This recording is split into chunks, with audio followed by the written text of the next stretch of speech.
ঝর্ণার কিচেন।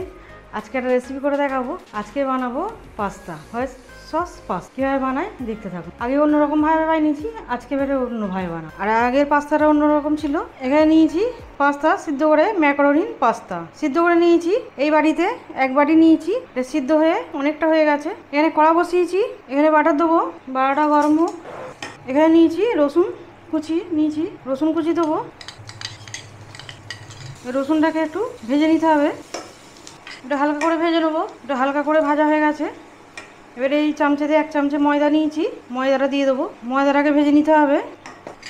আর একটু বাটার দেবো, ভাজা হয়ে গেছে, এরকম গোল্ডেন কালার করে ভেজে নিয়েছি। এবারে দুধ দেবো, ভালো করে মিশিয়ে নেবো। এখানে তেজপাতা নিয়েছি, তেজপাতা দেবো একটা নিয়েছি। এখানে পেঁয়াজ নিয়েছি, পেঁয়াজটা দিয়ে দেবো, পরে তুলে নেবো।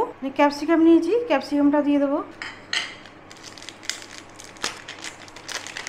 লং নিয়েছি, লং দেবো 2 পিস দেবো, ভালো করে মেশাবো। এবার নুন দেবো, নুনটা পরিমাণ মতো নুন দেবো, ভালো করে মিশিয়ে নেবো। এবারে এইগুলি সব তুলে নেবো। পেঁয়াজের ফ্লেভারটা চলে এসছে, তুলে নেবো। লংটাকেও তুলে নেবো, তেজপাতা।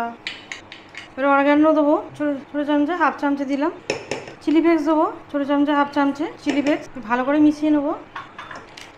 এবার দিয়ে দেবো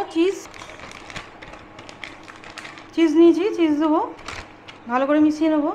ওটা দিয়ে দেবো, এটা ভালো করে মিশিয়ে নেবো।